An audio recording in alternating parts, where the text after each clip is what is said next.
The last show of Mr. Chardish is an adventure puzzle game mixed with a visual novel. It's currently free from Prime Gaming via the Epic Games Store if you have a Prime membership until 16th of July 2025. There is more gameplay involved than you'd get in a normal visual novel, but the main focus of the game is the unfolding story.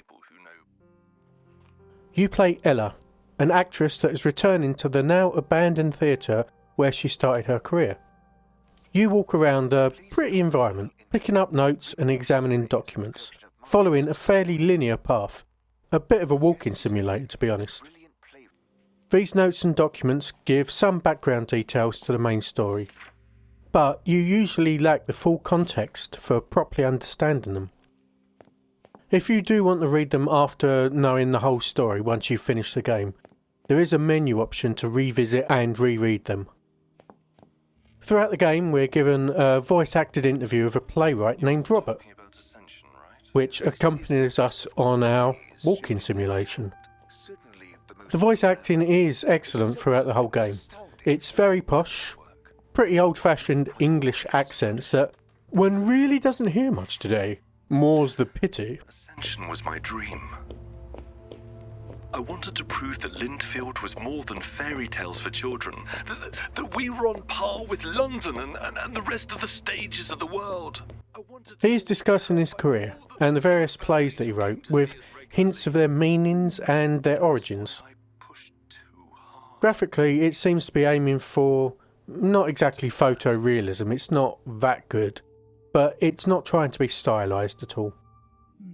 On your travels you come across special objects that let you embody a character from one of Robert's plays.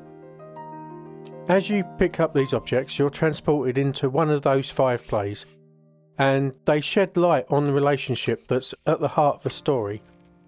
They go back in time as you go through the game, so you don't get to the beginning of the story until the end of the game, if that makes sense. Graphically though, these play sections are very distinct from the walking around bit as Ella.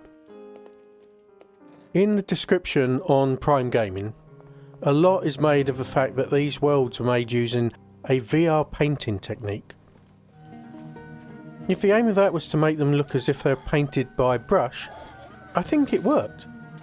They have an unreal, fantastical vibe that works perfectly given that they are works of fiction. There is more to these sections than just a change of scenery though. This is where gameplay puzzle elements are introduced in the game, or rather puzzle-light elements I think I'd call them. None of them are particularly challenging. They do need a little bit of thought though. They're well balanced given that this is a game that's more intended as a vehicle to tell a story. They're not trivial enough to just be breezed past, but also not difficult enough to slow down the pace of the narrative. I was happy with them personally. I'll give you an example. The one that probably made me have to think the most is when I needed to control 2 robots along parallel paths. I had to make sure I steered them through a simple maze, but obviously you're controlling both at the same time. So it needs a little bit of thought on blocking a direction off for one robot so you can line the other one up correctly. Within this little play section there's a couple of these control puzzles, but there's also some timing platforming challenges too. Fortunately the checkpoint system throughout the entire game is pretty generous, so if you do mistime anything or mess something up, it's never going to cost you that much progress. Also within each of these plays are objects that are a little bit off of the direct route that you can interact with if you take the time to explore, and they play snippets of conversations. These are more in context than the notes, so it helps you to understand the motivations for writing the play, the feelings that inspired them and the events that inspired those feelings. I do want to mention the music, which was really impressive. It changes throughout the different chapters of the game, and it's very much in sync with the mood of each area. For example, in a play towards the end of the game, a flautist accompanies us, and so the soundtrack heavily features a flute.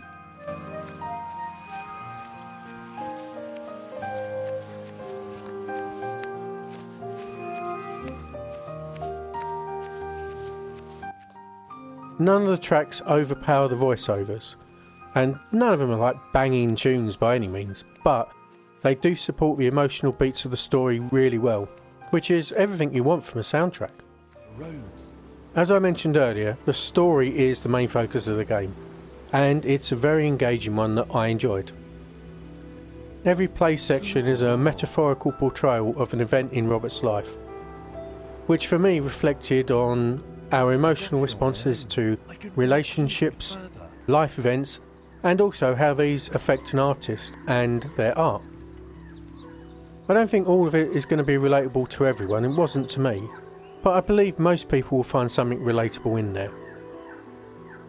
I didn't find it too abstract to get the gist of the narrative, or at least I don't think so, though it did take a little while of playing the game for the pieces to fall into place. Now, given that the game took me just over 2 hours to finish, I don't really find this to be an issue. I have seen other people bring up bugs as an issue, though I didn't see any myself, so I can't really comment on them. It ran absolutely fine for me, bar a few odd slowdowns that lasted a second or two. If you go into this game knowing that it's really more of a visual novel with simple gameplay elements, I think you'll find a fantastic looking exploration of art and feelings that you'll get immersed into for a few hours. You may even find it makes you emotional. For those people, I recommend it. I enjoyed my time with this and connected with some parts of it. Obviously, if you're not up for a story-led experience like this, you're not going to find the gameplay compelling enough to make this one worth playing. This is, as I'm sure it was intended to be, a really beautiful work of art. I definitely recommend it as that. Okay, that's enough talking about writers and playwrights. I do actually have stories of my own to write, so I should go get back to them. I'm off. Thanks for watching, and I'll talk to you soon. Goodbye.